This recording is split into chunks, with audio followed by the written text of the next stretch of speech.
Okay, so this is my second seminar. Hopefully somebody has seen the other one before. It was on shoulder rotator cuff problems.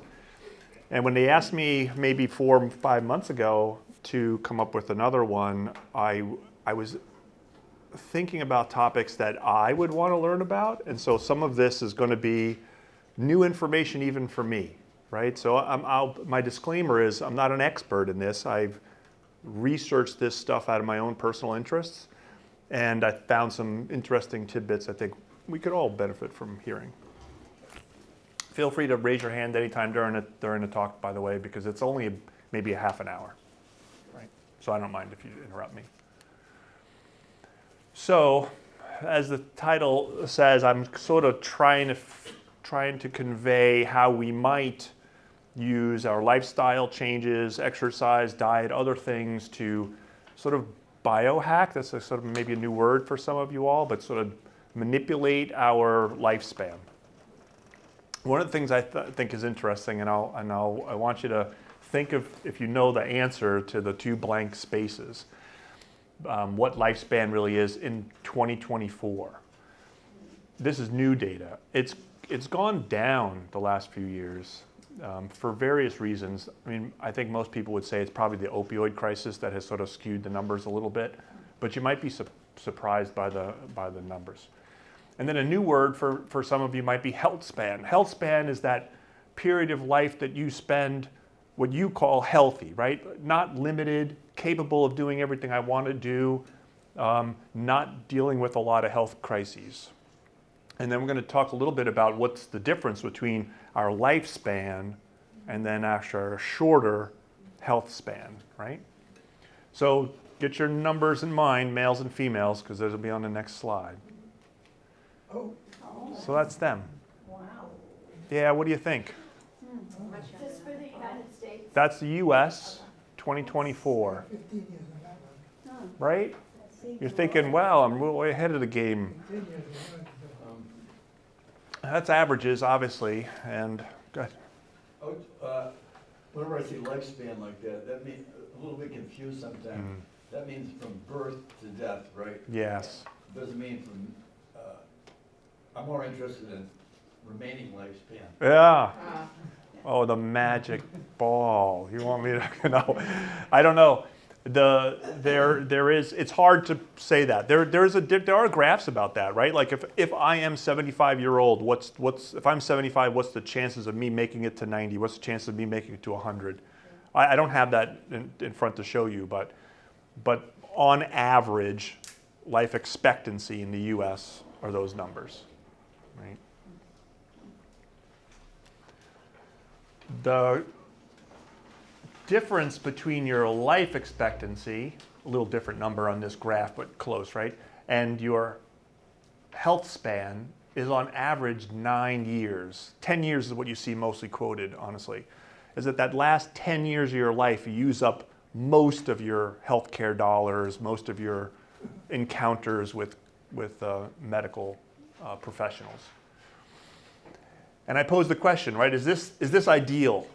Right? I don't think so. Personally, what's my dream? My dream is my life expectancy is longer than that, and I'm perfectly healthy right up to the last day, and I have a really big meal and an extra glass of wine that I probably shouldn't have had, and I don't wake up the next morning. Exactly right. And so that's what we all want, right? So what we're aiming for is to try to increase our health span at the same time as our lifespan, or if at the very least, increase our health span even if I can't change my life expectancy. Some things that kind of factor into why there's this gap are not just our physical deterioration, terrible word, sorry, but some cognitive decline, emotional decline. A lot of things can be why we're not as healthy as we want to be in those last 10 years of our life.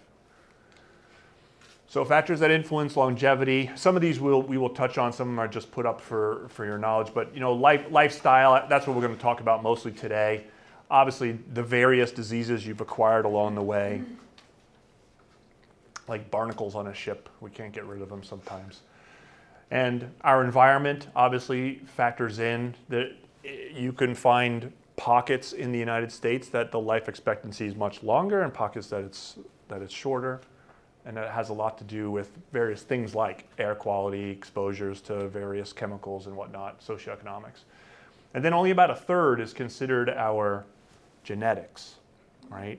My mom lived to 95, so I guess I can expect that. Well, only about a third of my expectation is that. And my common saying in clinic is always choose your parents wisely, though. So there's 8 major modifiable factors, things that you could change, potentially change in your lifetime to extend your lifespan. The ones that we're going to concentrate on the most are the top 2, but honestly, you could have an hour-long talk on each one of these, right? Like sleep, right? So, okay, sure, you should sleep on average 8 hours a night. That gives you the best life expectancy, right? People who sleep less than 6 shorten their life expectancy. More than 10 also shorten their life expectancy. But what about sleep? Is it what phases of sleep? What are the phases of sleep? Which portions of sleep predict my life expectancy? Do I have to go into REM sleep and dream or not? What if my sleep is aided by pharmaceuticals? Does that change anything for me?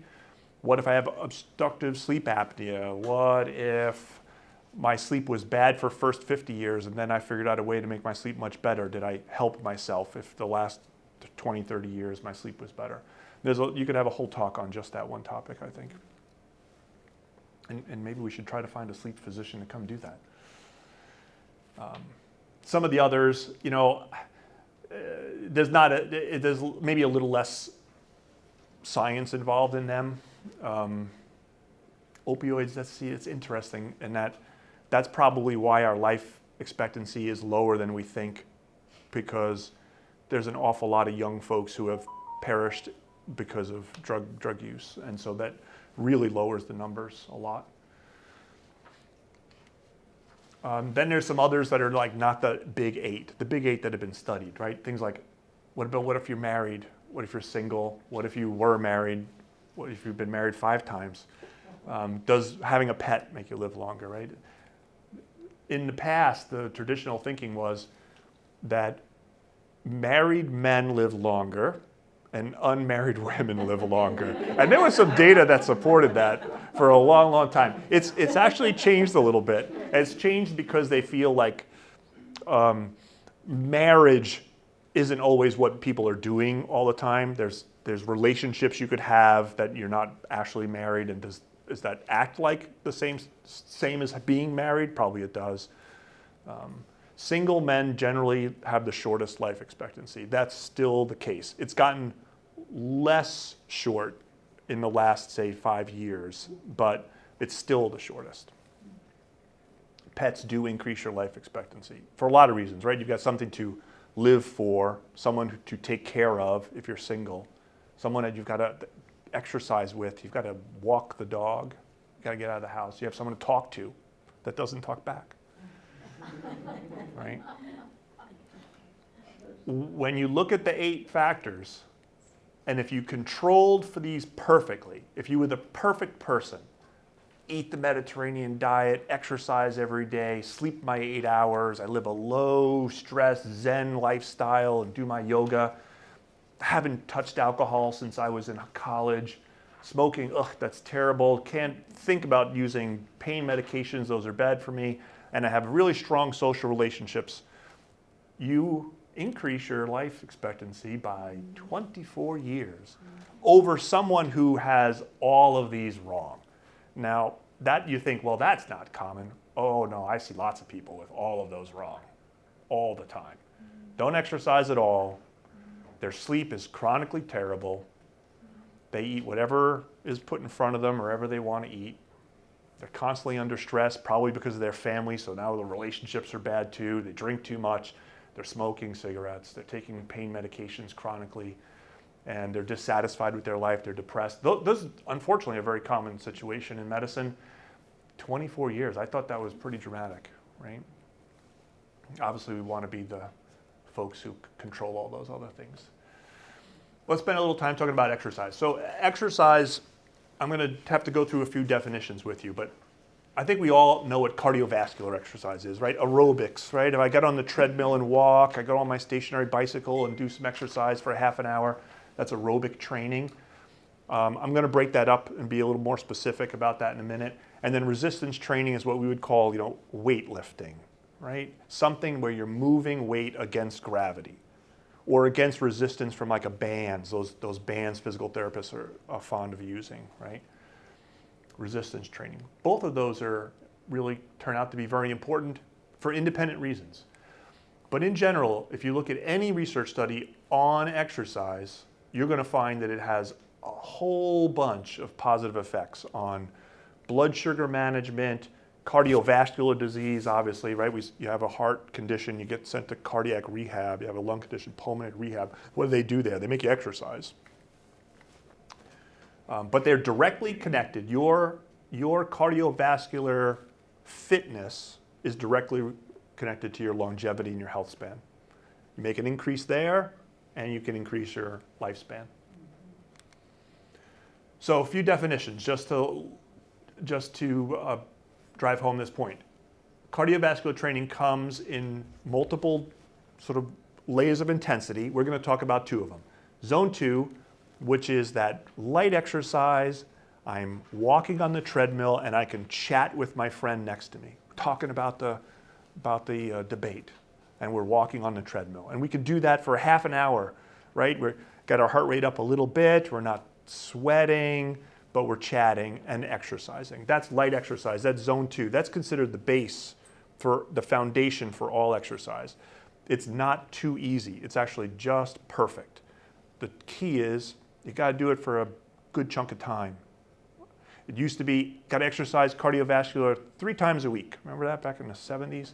Then it was 4, then it was 5, now it's 7. Basically every day. Every day you should try to find some time to do something, whether it's an exercise bicycle, a rowing machine, a couple different things, an elliptical trainer, swimming in the pool. It doesn't have to be a treadmill, but treadmill. And then VO2 max, we'll talk a little bit more about that, but that's essentially your maximum capacity to exercise, right? That is sprinting as fast as I can, or on a Peloton bicycle, standing up and going as quick and as hard as I can for 30 seconds, right? That tells us, this is how athletes measure their fitness, by the way. They have numbers that are extraordinarily high, but this is how you can define who is a better aerobic athlete. And you can predict winners of things like Olympic trials and the Tour de France based on their VO2 max. Very well, actually. Dr. Harrington, is there Yes, a ma'am. number of minutes per day, or can you? Well, so guidelines, are 150 minutes per week of zone 2. What if you do them just in 2 days? Is that the same as doing them each day? I would think that's fine, because you know what we're going to do on those other days? We're going to do some strength training on those other days, or some flexibility work, or we're going to work on balance exercises. So I think the ideal situation is strong and steady, a little bit every day, right? You don't want to take in all 2,000 calories in my dinner and then nothing the whole rest of the day, right? It's better to sort of spread it out. How about the VO2 max? So Minutes or seconds or? I'll go through it in a minute. Okay. Okay? Yeah. We kind of went through this. So cardiovascular is split into that steady, long endurance, zone 2, and then maximum aerobic effort. VO2 stands for the volume of oxygen that your body can uptake per minute. And it's measured in I don't remember, milliliters per kilogram per minute. So it's measured in your body size. And so you get numbers like 40, 50, 60 as the VO2 levels. If I am sprinting as hard as I can, I am sucking air as hard as I possibly can, winded as can be, how much oxygen can I get into my blood? If I am more fit, I can actually achieve more, I can get more oxygen into my bloodstream than if I'm less fit. And then power and strength. Strength is holding something with weight, right? That's easy to define, right? What's my strength? Power is how fast I can move that weight, which is actually how we really use strength, right? We don't hold the grocery bags here. We pick the grocery bags up. We want to be able to pick the grocery bags up. We don't want to spend 3 minutes trying to get the grocery bags off the floor, right? So it's how fast we can move weight against gravity. And then stability is really just your fall risk, your trunk stability, your ability to have a stable platform in order to then reach for something or pick something up. It all has to be part of someone's program, really. You can kind of get two things done at once. Obviously, if I'm deciding to stand up and do my arm weights standing, I'm getting some balance work at the same time as I'm doing some strength training, right? If I move my arm weights a little faster, I'm generating more power, and that actually builds muscle faster. Okay, go back to zone 2 for a second. So again, light intensity, down here, this is zone 2. 60 to 70% of your heart rate maximum. Heart rate maximum is, well, the common formula people use is 220 beats minus your age. It doesn't work for everybody, and if you're on beta blockers or other medications, your heart rate maximum is not going to fit the formula very well. If you are more fit, you can usually get your heart rate much higher than that formula gives you. But you can go online and do like, what's my heart rate maximum? And it'll say, what's your age? And put in a couple of parameters, and it'll tell you, like, your heart rate should go to 150 beats a minute as fast as that's as high as it can go at your age. And then you want to be somewhere 60 to 70% of that. This might be like you exercising at 100 beats a minute, 110 beats a minute, relatively low.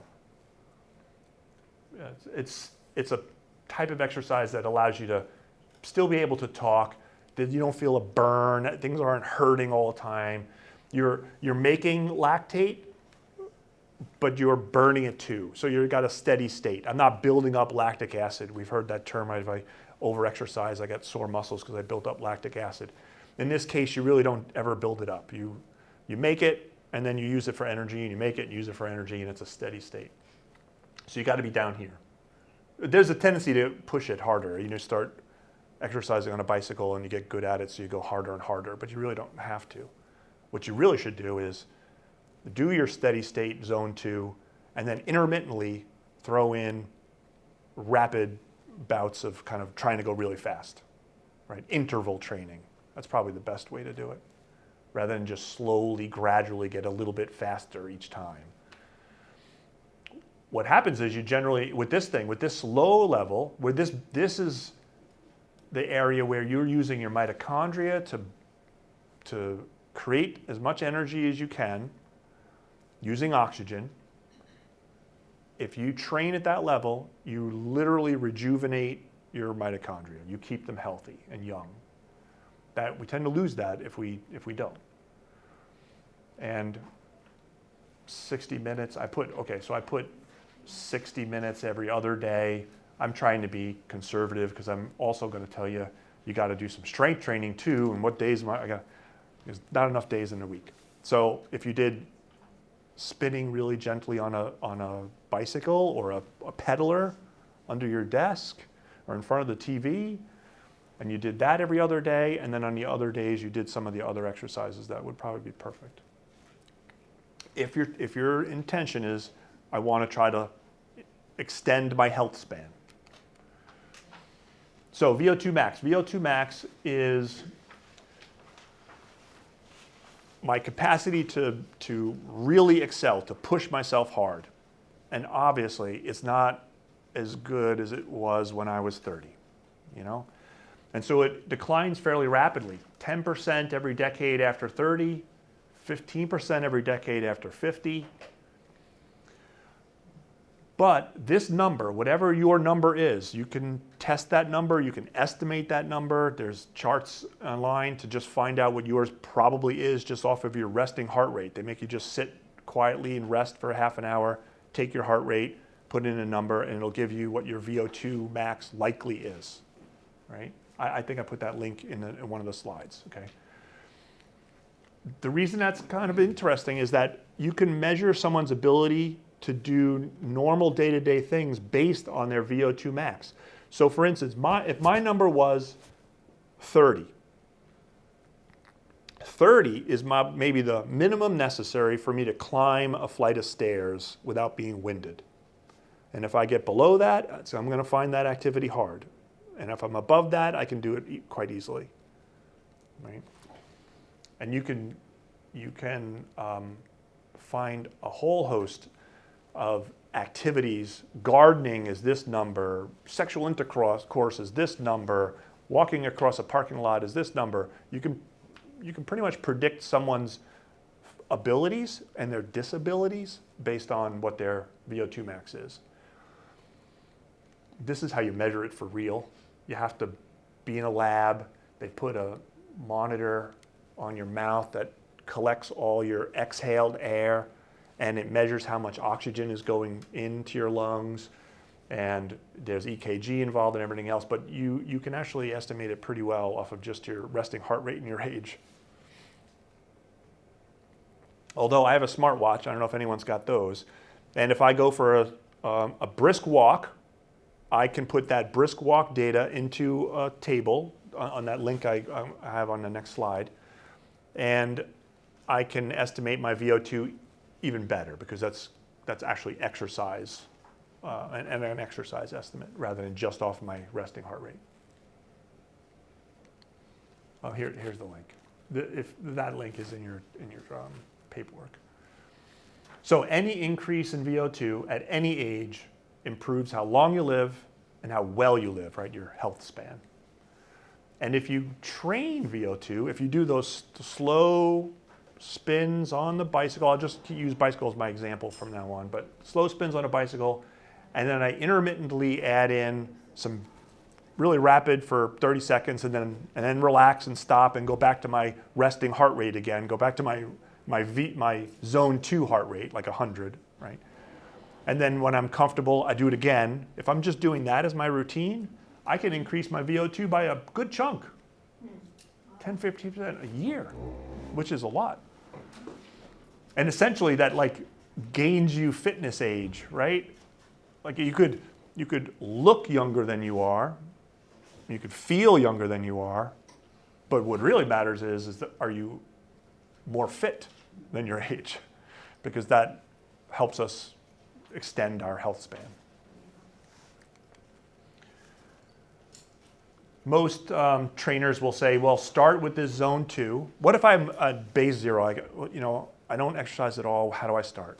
First off, make sure your doctor says it's okay for you to start. I don't know your medical history. I don't know how close you were to a recent cardiac event or some medication that might impair your ability to use your heart rate as a monitor. But assuming you're safe to exercise, you start with zone 2, spinning on a bicycle. Nice and easy. It's been shown to be very well tolerated. Hip arthritis, knee arthritis, it doesn't matter. Spinning on a bicycle is very well tolerated. You do it for a while, like 6 months. You throw in there some standing arm weights and a little bit of mini squats, do some strength training, and you don't really try to do your VO2 hard intensity for 6 months. Get to the point where you're trained, your legs are strong, your lungs feel comfortable with this. You know that you can just crank it out for 30 seconds or 2 to 4 minutes, which is a really, really long time to do it. And then you relax, get yourself back to your zone 2, 100 beats a minute, calm, do that for another 10 minutes, then do it again. And the suggestion, the recommendations is to do that at least twice a week. And then there's strengthening. Our muscle mass is probably at its peak in our early 30s. It drops by 50% from 30 to age 80. Our strength, we lose 2 times faster than our muscle mass. So I can measure my muscle mass, right? I take an MRI and I measure around the muscle, and you can do a cross-sectional area, and there's formulas that show you how much muscle mass. Or I could step on a impedance scale. Anyone have one of those? The scales you step on and it tells you what your fat percentage is and your muscle mass weight is. No, they're very interesting. They're inexpensive. The watch does it too. I have to do this silly maneuver with my arms, but the watch does it also. And it'll tell you how much muscle mass I have. And I'm going to be at 55 less than it was when I was 30, and it's going to decline by 50% over that 50 years. My strength is going to decline even faster, and then my power faster still. It's not a great thing, right?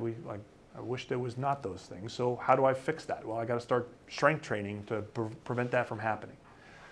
A definition that's in your handouts, just so you know, is called sarcopenia. Anytime you look at this topic, you're going to see that word.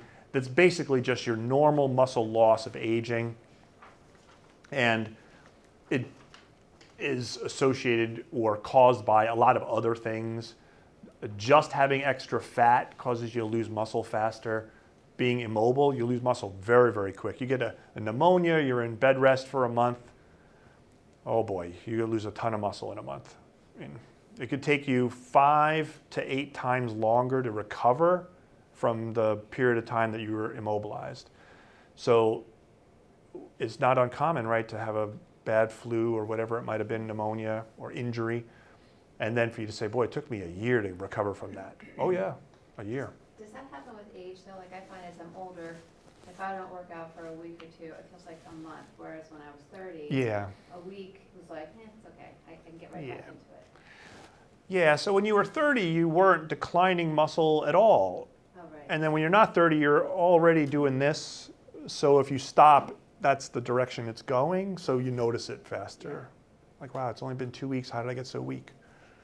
It comes back fast. Your muscle has a memory, but it does seem like it's accelerating as we get older.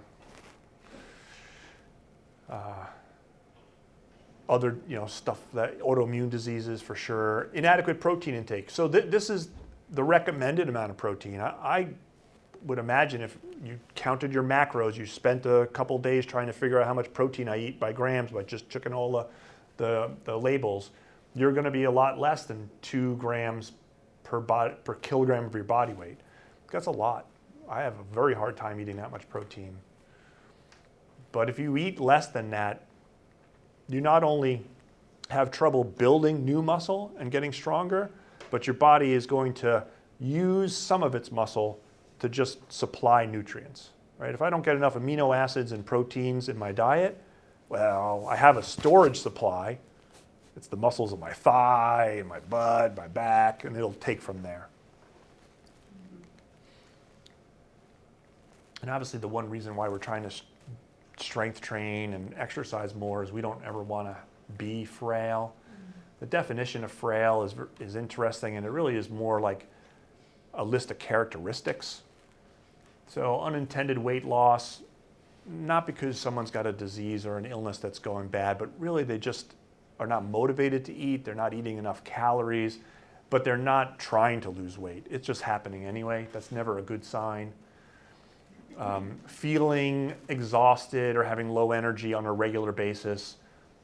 Difficulty with those stairs. Like what is your activity level? Is it really low? Slowness of walking, poor balance, falls in your history, and weakness of grip. I'm going to spend a little bit of time on that in a minute too. What I really would love here is to follow up this talk with one of the physical therapists going through like what are the strength building exercises that they would want us to do for longevity. This is a list that I got from some experts in the field who are researching strength training as we age, and a consensus of like, what if I could only do a few exercises? What category should they fit in, right? So grip, I'm going to talk about that in a minute, but you really need grip for anything, right? If one of the exercises is you got to pick up some arm weights and you're going to do little mini squats with them, well, I'm holding on to them, aren't I? If I'm doing a chin-up bar, I'm holding on to it. If I'm picking up my groceries and I'm going to walk with them, right? That's called a farmer's carry, right? Pick up 2 5-gallon pails and walk with them. That's the farmer's carry, but I pick up my grocery bags and I walk with them too, and it counts as exercise. And it does strengthen your grip. So grip is used for so many things that it can actually be a marker of your general strength. We can use grip strength to predict whether or not you're weak, and you're weak in other areas. Other ones just to mention, like squats, like chair squats. Has anyone gone to physical therapy and had them do chair squats, right? And one of the things you can do them from behind a chair, obviously, and hold it and do the squats, right?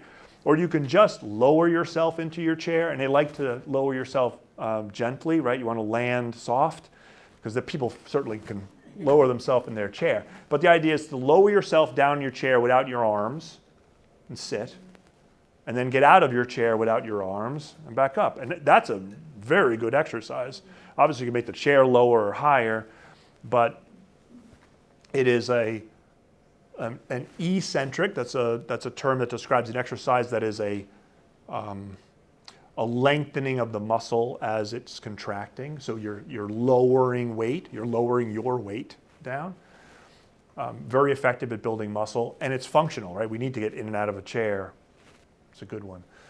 Push-pull exercises, common ones like wall push-ups, right? Or good pushes exercises. Rowing, that could be just you rowing with the little arm weight, or rowing with the stretch band that's tied around a doorknob. Hip hinge exercises are things like stepping up on a stool, stepping up on a stair stepper, back, right? Climbing a stairs. Some of these other ones are a little more aggressive. But rucking is something we're talking about, but that is just walking with weight on your shoulders, right? They have rucksacks. It's kind of a military term, right? It's a backpack essentially with weight in it, and weighted vests that go the weight is kind of in the front and in the back. Both are excellent. You get them on Amazon. They come in 5 pounds, 10 pounds, 20 pounds. You can get a 50-pound rucksack if you wanted to. And you just do your normal walking, but with the weight. And now you're getting strength training with your aerobic walking, right? And it's been shown to increase bone density because you're loading the skeleton with weight. And in a really big study of individuals with osteoporosis, and a concern perhaps that if we load weight on their back, they're going to end up with a compression fracture or injure something in their spine, there were no incidents of injuries associated with doing the rucking. Putting the weight on your back and just walking, very low risk. Farmer's carry you could just do in your house with anything. 2 grocery bags. Laundry. And then, one of the reasons why rucksacks work so well is that the weight's in your back and it keeps you upright. And so folks who use them have improvements in their posture in addition to the bone density of their spine. That's a little different when the weight's in front. When the weight's in front, like the laundry basket, now you've got this situation where you're putting a lot more pressure on the front of your spine, and that's associated with some fractures. Yeah, it's not the best posture. How much weight would you suggest in the rucksack if you're just starting out? Yeah, like 10 pounds. What's 10 pounds is a gallon of milk. So that's all. And it's distributed. Yeah, they look a lot like a backpack. I mean, honestly, you could use a backpack and you could put some canned food in it, and it could be 2 pounds because you made it yourself. But online, you can get them at 10, 20, 30 pound increments. You start somewhere because anything's better than not doing it at all, right? And if you're going to go for a walk, it's not a bad idea. Put a backpack on, a couple cans of soup in the back, and take your soup for a walk. Right? And then coordination sports. I put this in here because I thought it was very interesting. So coordination sports involve aerobic activity, lunging forward, balance and coordination. They're team sports. There's a strategy involved, some mental exercise as well. So it turns out sports that involve teams and coordination, and racket sports in particular, really significantly increase your life expectancy. What about pickleball? Oh, pickleball has got, yeah, it's there for sure. Pickleball.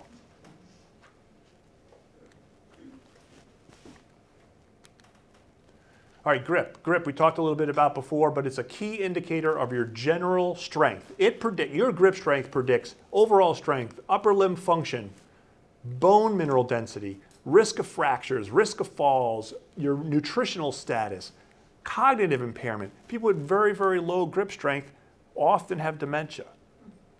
So it's a very interesting, you could go down a rabbit hole online with this. It's interesting to look at. But ultimately, for every increment of grip strength that you lose, you have a significantly higher risk of all-cause mortality, right? So if weak hands predicts weak cardiovascular system weakness and frailty, and it increases your likelihood of hospitalizations, and this is all-cause mortality, loss of independence. I put this up here a week ago from other reading, and then literally my inbox this morning was about this exact thing. Another study came out, same result. Yeah, I'm kind of confused, not confused, but grip strength can predict so many factors like that. Yeah, it's How- just how's it measured? it's not direct. It's not like cause and effect. It's just an association. If your grip strength is strong, then likely you exercise or you built strength when you were younger and you haven't lost it all yet. It also predicts you probably have not terrible arthritis in your hand and wrist. It tells you something about your general fitness. And then that predicts things like heart attack risk and falls and a whole bunch of other stuff. Does that mean why the racquetball people live longer? Because they have that grip situation? They have a grip too, but they also have all those other factors. You know, the team dynamic and the sporty exercising that they're doing. That's aerobic and other things. But the science has tried to find for a while what is the easiest way to measure someone's strength in a way that's meaningful. If I get a number of how much I can curl with my bicep, and then I want to see if that helps me predict anything about that person, you know.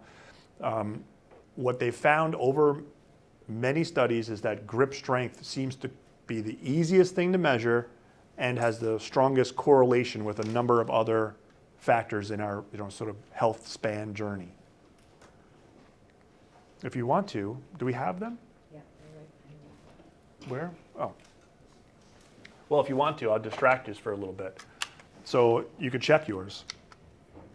Okay, when it comes to you, hit the on button and hit the start, and it'll say zeros, right? And then you check your grip strength, the standard is, with your arm 90 degrees like this, right? And you squeeze it as hard as you can. It doesn't really move. And then you let go, and it gives you a number, right? And then you can hit the start button, and it'll go to 0, and you can give it to your neighbor. All right? What do those numbers mean? It's pounds of grip strength, and I'll tell you what it means after you do it. So write down your number. Okay. Don't worry about the age and whatnot. We're just going to do it as a guest. So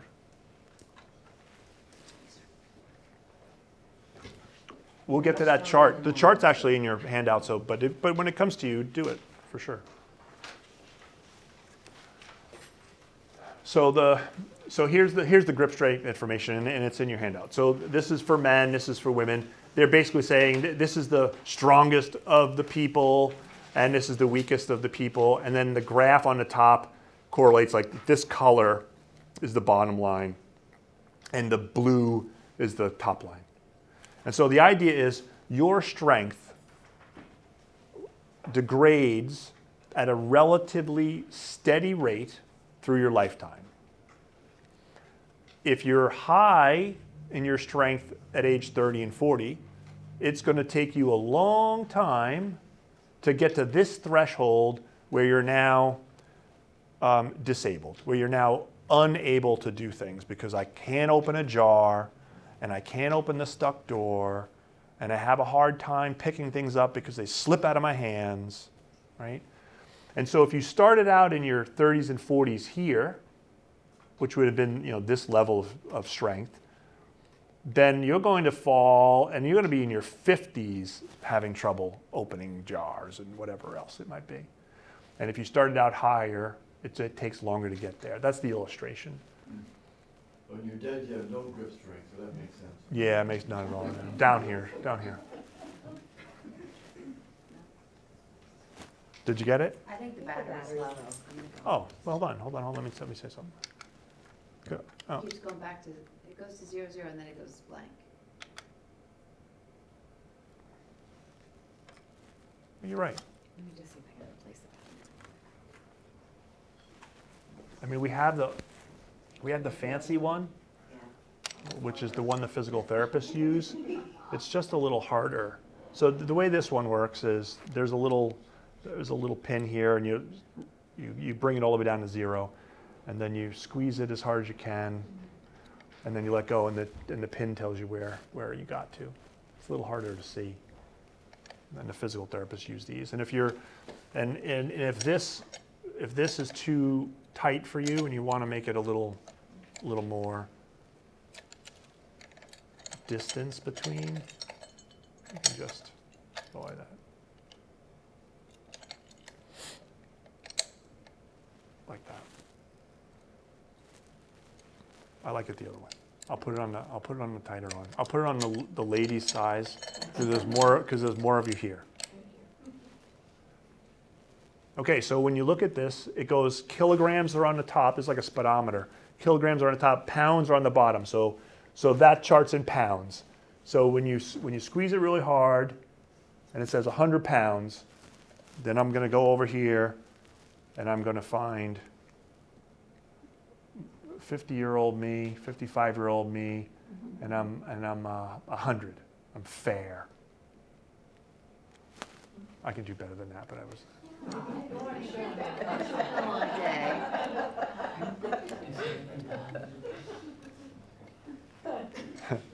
My real number is 135, which is here, right? So I should be right about there, on my hope, and I'll still be able to open the jar for my wife until I'm that age. So anyway, the chart's in your thing if you want to look at it. You don't have to tell anybody, but you should turn the thing down so no one can see your actual number. It was a battery issue. It was? So just click on. So you can just pass them around and you can play with them, or when we're all done, you can play with it. You only got to do it once or twice. I usually pick my strongest hand. Let me just see this. Let me see the comparison. I think the digital one is easier, personally. You can train that, right? You can train it by just saying, I'm going to just do some strength training, stuff I've got to hold on to. If I'm going to pick up the kettlebell, or if I'm going to do the farmer's carry, or if I don't have to grab a tennis ball and just start squeezing a tennis ball every day, but you can train it. And then like, Did you get a number? Yeah, she sure did. All right. So a few words about diet, and some of this is new to me. Big study out of Norway showed a 10-year increase in lifespan if you followed their ideal recommendations. Their ideal recommendations were these. Significant reduction in red meat. In fact, most studies would say you should be a semi-vegetarian.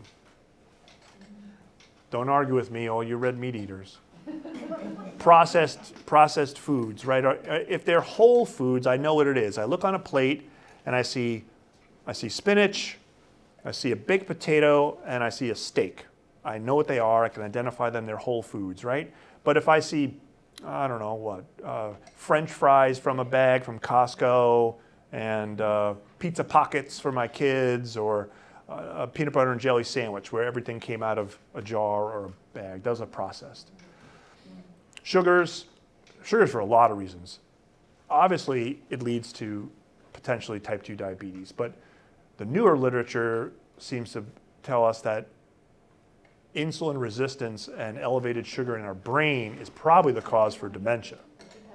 And that we've mislabeled something as Alzheimer's, that it's really another type of diabetes, but diabetes in our brain. So for many reasons, sugar is just a toxin we should never eat.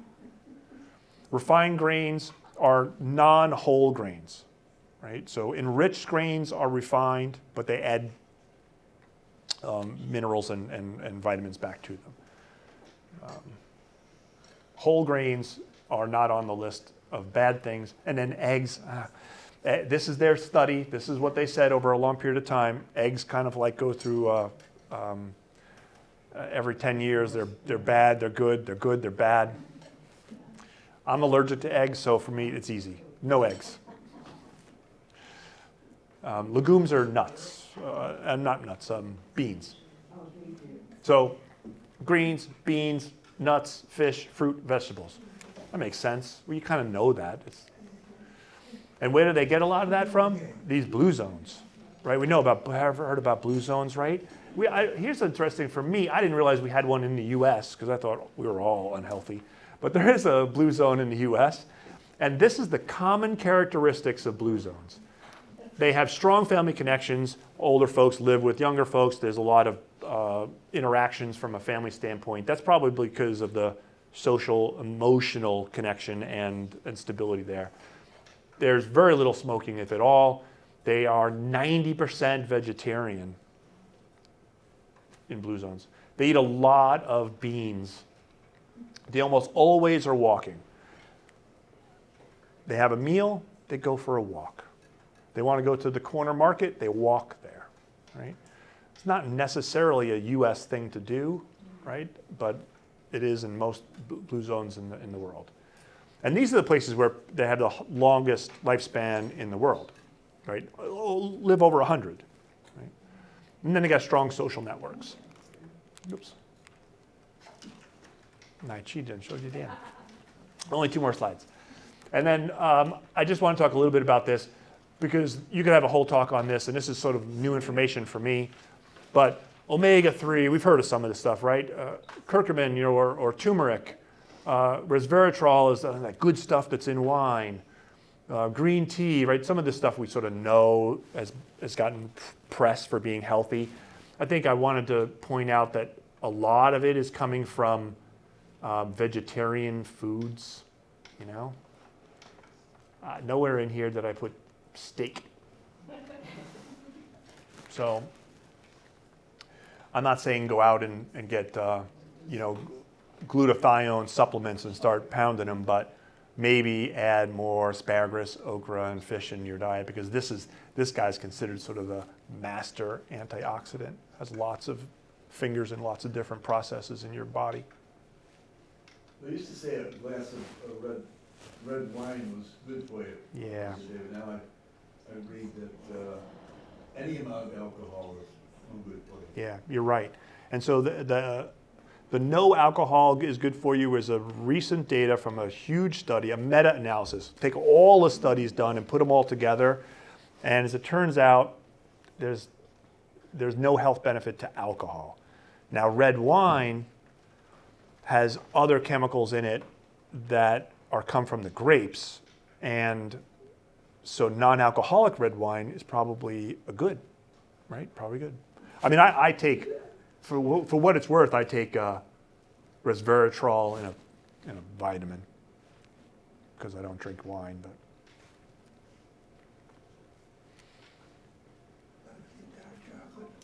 dark chocolate. Dark chocolate. Yeah, it's on there. That's good sugar. There you go, dark chocolate. Blueberries good, grapes are good, yeah. What about protein shakes that they're? Yeah. So, like, what's your worry about them? No, I'm just wondering, is Okay. that a good supplement as to increasing your protein during the day? I think sometimes we have no other choice, right? I mean, there's some meals where your choice is going to be a bunch of carbs, which you probably shouldn't have, or maybe I could substitute that with a meal replacement shake, a higher protein shake. For me, I'm just going to look at how many carbs and sugars are in it, and if it's reasonably low, then I have no problem with that, none at all. What is the one that I like? The core. Slate? Oh, the slate ones, yeah. Slate. Slate. Yeah. It has caffeinated and non-caffeinated. It's Yeah. called slate. It's like, tastes like chocolate milk. It's delicious. It's a protein shake. Oh, Yeah. makes you feel full for a really long time, too. Anyway, there's a lot of them, but I have no objection to those. Just as long as they don't have a ton of sugar in them. Yeah. Oh, and then that's the end. I know it's live long, but we should be living well. That's the thing, I think if I lived to 100 but I didn't live well, Yeah, what's the yeah. point? Yeah, that's true, right? And if I lived to 80, but I was hiking at my 79th birthday, then I'm still happy. Right. If I lived to 100, but I spent the last 15 years in not independent living, and then that's not great either. Well, that's the talk. I dragged it out for a whole 55 minutes. Thanks, Ben.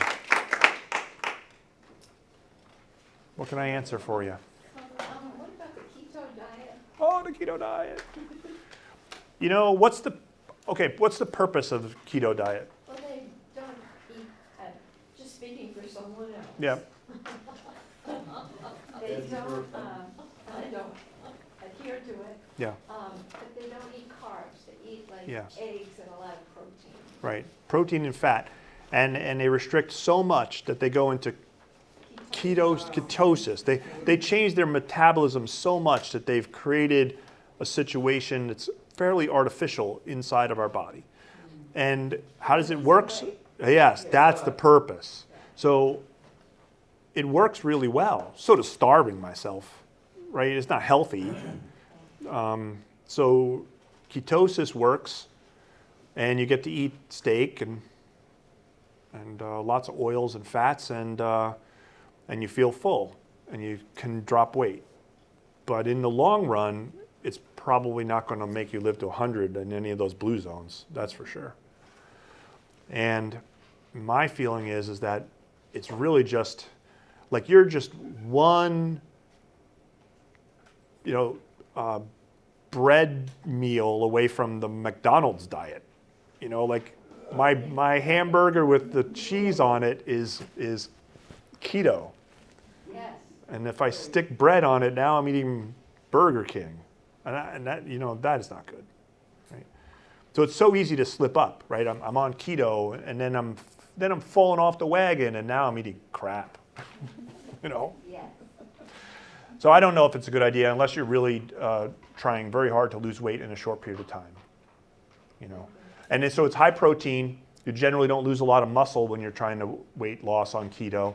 It might be very useful if someone is, in 6 months, I'm going to get a knee replacement. I need to lose 30 pounds, they said, and I don't want to lose any muscle during that period of time. So I'm going to get on my bike, and I'm going to do my exercising, and I'm going to take a keto diet. I'm going to drop all 30 pounds. And I might not have lost any muscle because there was so much protein in my diet. But it's not sustainable for a long period of time. Yeah. What was your opinion about eggs? My opinion? Yeah. I thought, maybe mistakenly, that eggs have come around to being, they were improperly villainized. Yeah.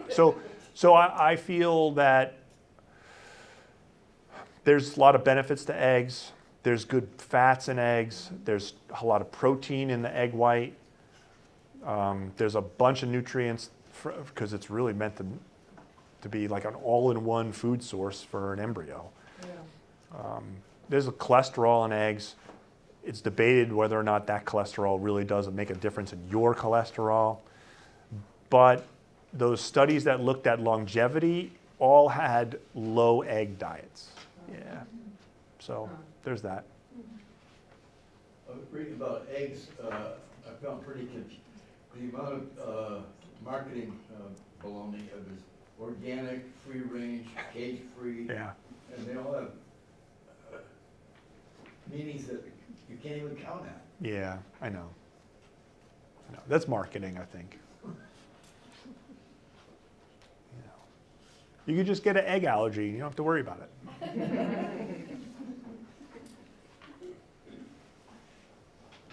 So what I would love to do, and I'm going to try to convince one of the physical therapists to sort of follow up this talk with, like, let's do some physical training. What are the 10 basics that they would suggest doing? I also heard with age, balance is just so important, but I guess Balance that's all. is key. Yeah. Practice, yeah. Yes, and so that happens if you're going to walk on a treadmill without holding on to the sides, and it's going to happen if you're going to stand up and do some kettlebell squats or chair squats and hold on to the back of it. I'm going to work my balance, and I can try to do those things with when I get good at it. I'll just stand on one leg and do a couple of them, or right. So you can work balance into your other exercises.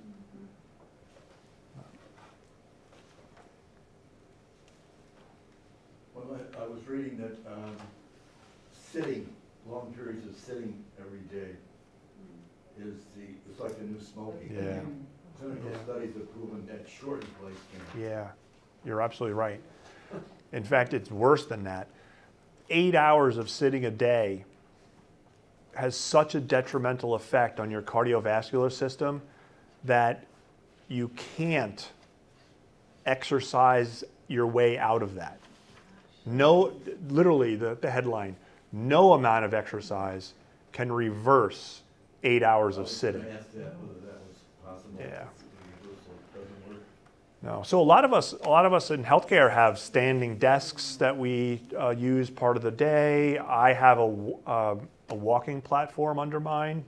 It's like a treadmill, but it doesn't have any sides or anything. It's just flat, and it goes real slow. I just walk. So I might be on a Zoom meeting with folks here, and then they don't know that I'm standing walking because it's just going really slow. But I used to have a desk cycle. That's a brand, desk cycle, very good brand for the peddler that you could just put on the ground. And I gave it to my mother-in-law, who's 87. But anyway, I thought that was good too. I've got a concept too, Roy. Yeah. Question is now, should I be 20 inches off the floor in the rear Mm. or 14 inches off the rear? In my age, I want to get up higher. Yeah. Makes it easy to get off that. Yeah. And Yeah. I've had some problems surrounding that Yeah. rowing machine, but it's my own fault what happened. Yeah. I'm just wondering, are your rowing machines high or low? Oh, I don't know the ones the physical therapists use. I was just sitting in one today. It was pretty darn low. I was thinking, as you were saying that, I was thinking, how does he get out of that thing? Because you're in this little tiny seat and it's sliding around everywhere. Yeah. It's pretty tricky. But higher up is going to be easier, obviously. That's what everybody keeps telling me. Yeah. Get away from that rowing machine. Yeah. Or have something next to it, like a railing or a chair or something that's sturdy that you can kind of pull up on. Yeah. But rowing machines, it's a great exercise. It's a great exercise. Oh yeah. Done right. You don't want to be leaning in forward. You want to keep your back straight, and you want to slide back and forth with your legs, not reach with your arms. But done right, it's a great exercise because you're strengthening and you're doing your zone 2 exercising at the same time. Well, Concept 2 now has a kit that you can buy for $225 to extend the legs on the rowing machine. Right. I've been up in the air about that. Yeah. I don't know. I would try to have some way of having something I can actually just pull get on, because you're literally almost on the ground. Oh, yeah. To get up from there, some railing or something I could use. Yeah. I mean, you could get it close to a wall and put up bathroom railing. an actual just grab bar, right? If it's next to a wall. I gotta think That's what about I would that. think about. Yeah, it depends, right, on how much you want to modify your den or wherever you got it. Right now, I'm a little leery of them Yeah, because I had an accident. tripped over it or fell off of it. I Getting tripped out. over it one Yeah. time. It's Yeah, the yeah. first time I fell asleep.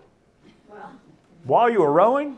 After about 20 minutes of rowing, I fell asleep against the wall. That's my story for the day. Well, now that is light exercise. You were going so slow that you could fall asleep during it. So negative too. No, I was watching TV and I had stopped. yeah, the TV on. Yeah, oh, I see.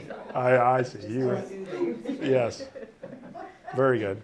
I thought I'd throw that out for people to understand. Yeah. All right, everyone. Thank you. Thank you very much. Very good. Good.